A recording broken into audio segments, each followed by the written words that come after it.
Bonjour à tous, je vous retrouve aujourd'hui dans une nouvelle vidéo pour vous parler de ma préparation de la rentrée pour Loulou, mais aussi pour moi.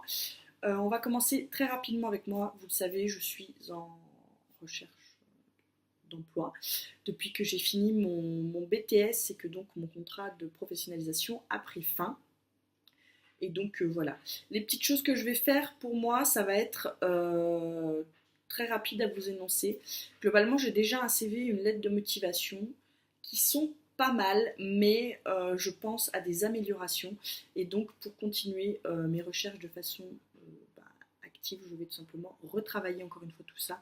C'est quelque chose, quand je suis en recherche, je crois que j'avais fait 4 CV différents pour quand je cherchais mon contrat pro et 3 lettres de motivation, quelque chose comme ça. C'est des choses que je retravaille constamment en écoutant les conseils des gens qui les ont vus, des gens d'entretien qui me disent ça c'est un peu flou, machin. Donc je vais retravailler encore une fois tout ça parce que c'est très très important pour moi. Voilà. Ensuite, la préparation de la rentrée en ce qui va concerner Loulou. Il était donc chez les petits, il va passer chez les moyens. Donc il n'y a pas de gros achats pour la rentrée scolaire à faire. Malgré tout, je vais faire un tri de son armoire. Normalement, je le fais beaucoup plus tôt, mais là, je vais me lancer à le faire. J'ai commencé à racheter des choses où j'étais sûre qu'il manquait, c'est-à-dire les t-shirts, parce qu'ils les abîment forcément plus vite. Donc j'ai déjà racheté des t-shirts et des shorts pour s'il y a du beau temps, mais il va falloir que je fasse un inventaire de tous les autres vêtements. Dans ces cas-là, moi ce que je fais, je m'embête pas, je sors tout. Je regarde les tailles, si ça lui va encore. Si ça lui va encore, je regarde l'état. Est-ce qu'il peut encore le mettre ou est-ce que c'est des choses qu'il ne peut plus mettre pour aller à l'école, qu'il faut mettre seulement pour aller à la maison? Et dans ce cas-là, si c'est plus bon pour l'école, je note qu'il va falloir en racheter un. Parce que bah, j'ai beau avoir un sèche-linge, les vêtements tournent. J'ai vu là récemment, en voulant lui remettre un jogging, que le jogging avait un petit trou. Pour la maison, je m'en fous que le jogging ait un petit trou. Mais pour l'école, non. Donc je vais refaire comme ça un gros tri de l'armoire et me faire une liste des choses à racheter ou qui vont être à racheter si je vois un pantalon qu'il peut encore porter mais qui va arriver soit en fin de taille, qui va bientôt plus lui aller ou ce genre de choses et je me note qu'il faut en racheter un pour pas avoir des grosses affaires. L'année dernière j'avais fait des gros achats d'un coup. Là cette année je vais essayer de les disséminer un petit peu pour qu'il ait des choses nouvelles plus régulièrement tout simplement. Je vais remettre en place la poutre du temps. On avait essayé ça là, à la fin de l'année scolaire. Je vais lui en remettre une qui va commencer, je pense, les 15 jours avant. Il faut que je la fasse la fin de semaine.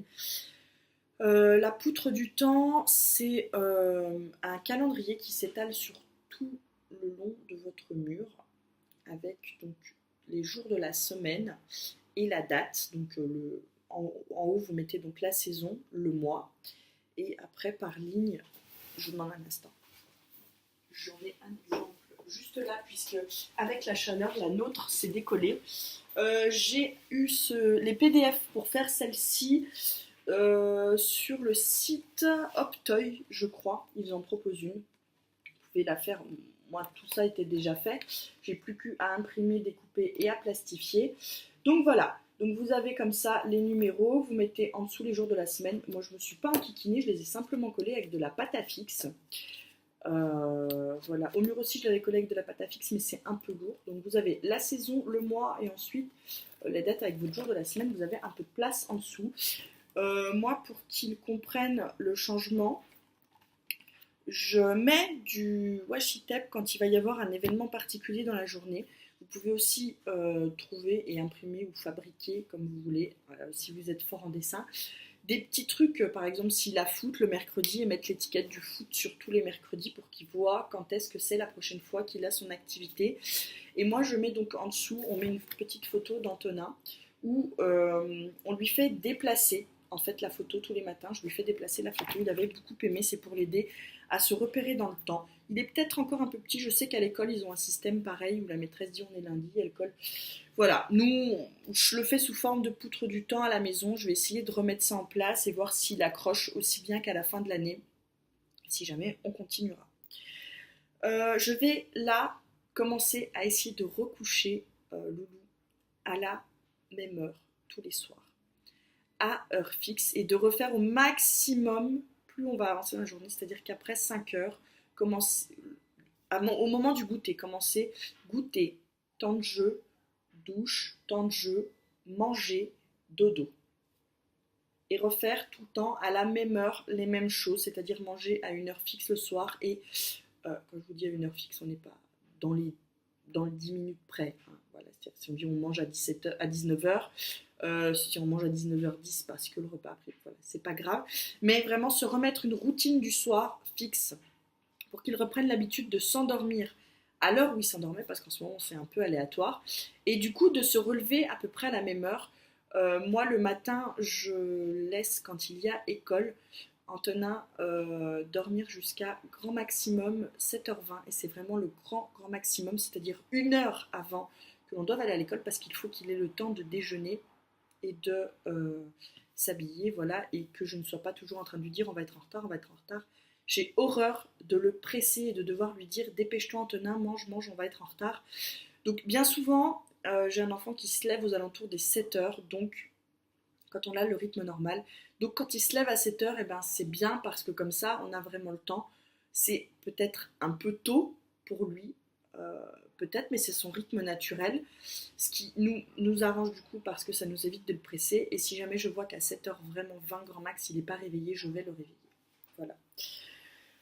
Ensuite, je vais commencer à lui parler de plus en plus de la rentrée, lui dire qu'il va bientôt retourner à l'école, que dans tant de jours, c'est le jour de l'école. Et c'est pour ça que la poutre du temps va m'aider, parce qu'on va marquer le jour du retour de l'école, et plus il avancera, plus il verra que le temps de retourner à l'école va s'approcher.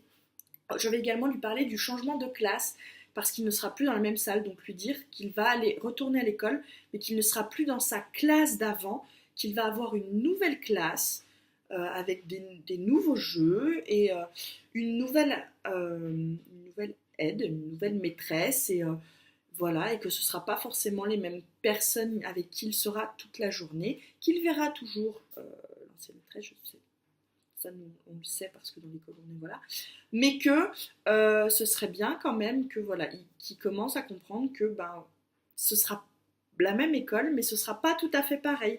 Ce sera pas la même classe, ce sera pas, mais que voilà, il y aura le même rituel, il va toujours prendre son sac, aller à l'école, ce genre de choses. Pensez bien au renouvellement des assurances scolaires. Voilà, la nôtre c'est avec la maison, donc ça se fait un peu automatiquement. J'ai déjà réimprimé le papier pour pouvoir le fournir. On l'a déjà fourni pour le dossier d'inscription à la cantine, mais je pense que l'école va nous en demander une copie. Donc pas de souci là-dessus, c'est quand même une chose à laquelle il faut penser. L'assurance scolaire, c'est quand même important. Si votre enfant se blesse à l'école ou blesse par inadvertance quelqu'un d'autre, des enfants qui jouent peuvent se blesser. Votre enfant peut pousser un enfant, pas méchamment, mais peut pousser un enfant qui a des lunettes, par exemple. Les lunettes de cet enfant tombent et se cassent. Vous êtes couvert, vous avez une assurance scolaire. Voilà, c'est important. Je prévois de préparer la veille de la rentrée avec lui son sac avec lequel il va à l'école. Nous, il va garder le même parce qu'il est en état nickel en maternelle, donc on ne va pas lui changer, on va lui garder le même. C'est un choix, on peut faire le choix de changer toutes les années. Nous, il n'est pas abîmé. Si on en avait acheté un autre, qu'est-ce qu'on ferait de deux sacs? Voilà, donc on va, comme il n'est pas abîmé du tout, on va garder le même. Du coup, dedans, je vais prévoir une boîte de mouchoirs. L'année dernière, on nous en avait donné 2. Cette année, on ne nous a pas donné de... Je n'ai pas reçu de liste ni quoi que ce soit, mais je suppose qu'il va quand même en falloir. Donc, je prévois d'en ramener une. Ils en avaient demandé 2.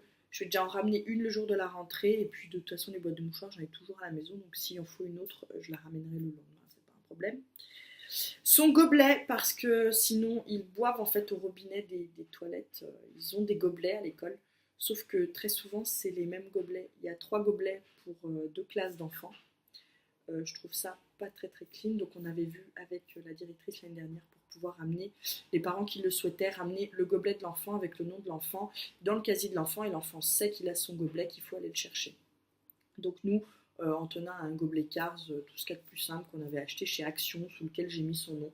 Il sait que c'est son gobelet, il sait qu'il est dans le casier, je le mets bien devant dans le casier de façon à ce qu'il puisse le prendre tout seul, boire et reposer son gobelet. Un sac tote bag pour la bibliothèque puisqu'ils vont je pense, si c'est comme l'année dernière, je pense qu'ils vont aller une fois par semaine emprunter un livre à la bibliothèque de l'école. Et donc, ça se faisait les mercredis. Alors, avec le changement de classe, ça changera peut-être de jour. Je prévoirai quand même ce tote bag pour qu'ils puissent, donc si jamais ils vont avoir la bibliothèque, le sac sera déjà à l'école, ce sera bien. Dans le sac, je mettrai également indispensable la paire de pantoufles, puisqu'ils se déchaussent quand ils arrivent à l'école, ils mettent des pantoufles. Ce sera la même qu'il avait en fin d'année parce qu'elles sont encore bonnes, qu'ils lui vont. Je les change régulièrement dans l'année parce que forcément, comme il les porte toute la journée, elles s'abîment. Donc j'ai déjà la paire de la taille au-dessus d'après qu'on s'était trompé de taille. On en a racheté une de la taille en dessous et puis on a gardé l'autre en se disant ça fera pour quand il changera de taille. Donc on a déjà, il va finir celles qui sont là actuellement encore bonnes et quand elles seront abîmées, on lui passera la paire que l'on a de neuve à la maison. Également, je déposerai, je ne l'ai pas noté là dans ma liste, mais des bottes de pluie, peut-être que je l'ai. L'année dernière, on les laissait à l'école, comme ça, s'il pleuvait dans la journée, comme ils mangeaient à la cantine, il était tranquille, il les avait quand même. Donc ça, je verrai avec la nouvelle maîtresse, moi le maître me l'avait demandé l'année dernière. Je verrai avec elle si elle préfère que je les laisse à l'école. Tous les parents ne les laissent pas à l'école. Mais voilà, bref, il avait préféré... il m'avait dit si vous ne voulez pas lui mettre les bottes de pluie le matin, laissez-les nous, comme ça s'il pleut à la récré, il a ses bottes de pluie.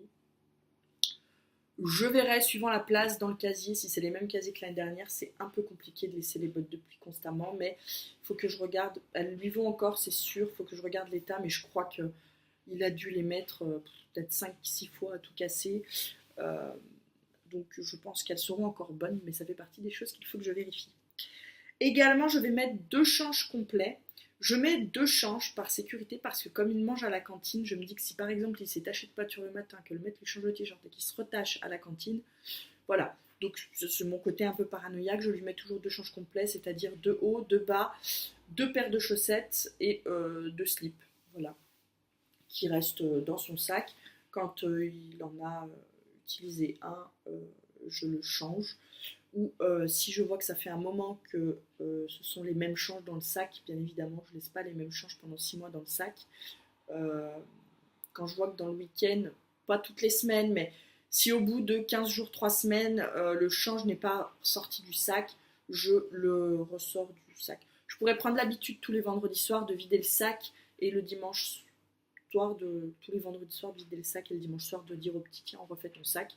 C'est une petite chose qu'il faudra que je vois si ça vaut le coup ou pas de le mettre en place. Ça, c'est ce que moi je vais faire pour préparer la rentrée. Il y a probablement plein d'autres choses qui peuvent être faites. J'en suis persuadée. Maintenant, est-ce que ça vaut le coup vraiment de gâcher la fin des vacances aux enfants en leur rabâchant toute la journée? Non. Il faut leur en parler pour les préparer, particulièrement quand ils sont petits. Je sais qu'Antonin aime beaucoup les habitudes. Et là, il a pris l'habitude d'être la journée avec nous à la maison pendant les vacances et d'être donc à la maison toute la journée, de faire des activités avec papa, maman, et c'est génialissime. Mais je sens que la rentrée va être compliquée. C'est ce que moi j'ai l'impression. Peut-être qu'il sera, ma foi, très content d'y retourner et de retrouver les copains. Ça aussi, c'est important de lui dire qu'il va retrouver du coup des copains. Peut-être qu'il y aura des nouveaux et qu'il se fera des nouveaux amis. Voilà. Donc on va parler de tout ça avec lui. On va mettre ces petites choses en place, tout doucement. Les premiers soirs sans forcer, si votre enfant, vous avez pris l'habitude en école de le coucher à 8h, 8h30 et que vous avez pris dans l'été l'habitude de le coucher plutôt vers 9h, 9h30 parce que on fait des barbecues, on fait des choses, on prend plus le temps de se laisser vivre pendant les vacances d'été, il faut bien l'admettre. Ne pas peut-être imposer abruptement à votre enfant, allez, dans 15 jours c'est l'école, maintenant à 8h20 t'es au lit et c'est tout. Revenir peut-être plus doucement à un rythme, lui expliquer bon bah allez, on va essayer de se coucher plus tôt ce soir parce que bientôt il y a la rentrée, et puis de le coucher, et puis si de voir que ça marche pas, de pas s'agacer, de pas s'énerver, d'être plus patient sur les premiers soirs le temps qu'il se réhabitue. Voilà, c'était moi, je vous l'ai déjà dit, mais ce que moi je préconise. Si vous voyez d'autres choses, n'hésitez pas à me les dire dans les commentaires parce que ça peut toujours être très utile de voir comment d'autres mamans préparent la rentrée. Ça, c'est pour un enfant de maternelle. On est bien d'accord que si vous avez des enfants qui vont au CP ou au collège, il est peut-être plus amené de leur faire par exemple tous les matins une petite heure d'exercice de cahier de vacances par exemple, ou si votre enfant tout simplement a une lacune dans une matière, peut-être lui faire faire, si un enfant il avait un peu de mal à apprendre à lire au CP, qui va rentrer au CE1, peut-être lui faire faire une petite demi-heure de lecture obligatoire tous les matins, je sais pas. Voyez suivant votre enfant, adaptez suivant son âge, son rythme. Moi là c'est pour un enfant de 4 ans qui va entrer chez les moyens. Je vais pas le gonfler à essayer de lui faire faire des dessins dans les traits ou ce genre de choses. On fait des activités, de toute façon on a fait des activités tout l'été du type des puzzles, la pâte à modeler, euh, des abacs, du tri de couleurs, du tri de forme. On a essayé de faire garder un maximum d'activités à faire avec lui, de jeux. Donc en maternelle, je pense que ça suffit. Maintenant, si vous avez trouvé, parce que j'ai vu qu'il y avait des cahiers de vacances pour les tout petits, moi j'avais demandé à la maîtresse au mois de mai, et elle m'avait dit qu'elle trouvait ça pas forcément adapté et qu'il fallait se méfier de ce genre de cahier pour les tout petits. Donc j'ai préféré ne pas me lancer et acheter un kayak qui finalement nous gonflerait plus qu'autre chose. Donc voilà, faites peut-être de la peinture avec lui en disant ah bah tiens, peut-être qu'à l'école tu feras aussi de la peinture, si on en faisait un petit peu. Essayez, voyez. Voyez suivant vraiment votre enfant, mais il ne faut pas non plus passer du temps à lui rabâcher constamment. Je ne vais pas lui dire toute la journée c'est bientôt l'école, c'est bientôt l'école. On en parle à un ou deux moments de la journée et puis on voit comment l'enfant est réceptif. S'il vous pose des questions aussi, pourquoi pas. Voilà. Sur ce, moi, je vous laisse et je vous dis à tout bientôt dans une prochaine vidéo.